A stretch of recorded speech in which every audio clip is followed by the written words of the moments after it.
Welcome to the Terrible Take, a mini podcast telling Steelers Nation what's on our mind. I'm Josh Carney.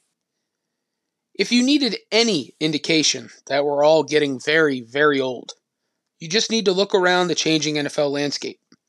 Bill Belichick is out in New England. Pete Carroll out in Seattle. And if you look in Pittsburgh, well, don't look at the head coach. Maybe look at the defensive tackle and team captain. Cameron Heyward's tenure in Pittsburgh as a franchise stalwart seems much, much closer to the end than ever before, especially after his comments following the wild card loss to the Buffalo Bills. Heyward had a trying season in his 13th year in the NFL, missing 6 games due to a groin injury suffered in the season opener that required surgery. After the loss to the Bills, Heyward called it a very difficult season and was quite emotional, adding that in his heart he wants to play in 2024, but that he needs the offseason to assess his body and let it heal to figure out what he wants to do next.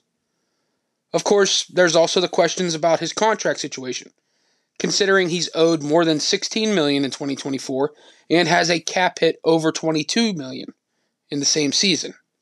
At 35 years old, on the defensive line, he can't come back at that number. Maybe he can't come back physically either. Heyward battled back from surgery to get onto the field for the Steelers, recovering in 6 weeks from a 12-week injury. He wasn't the same, though, once he returned.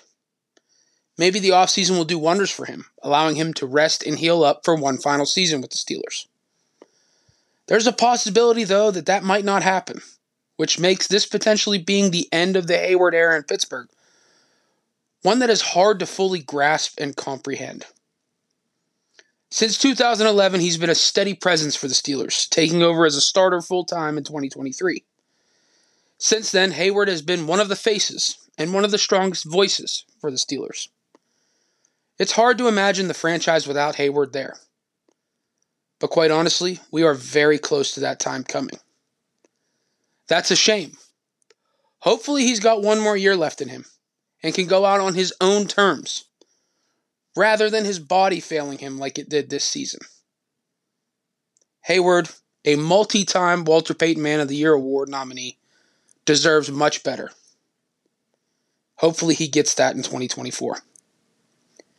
Be sure to follow us at SteelersDepot.com and check out episodes of The Terrible Take every day at 5 p.m. Eastern Time. And check out The Terrible Podcast with Alex Kozora and Dave Bryan every Monday, Wednesday, and Friday.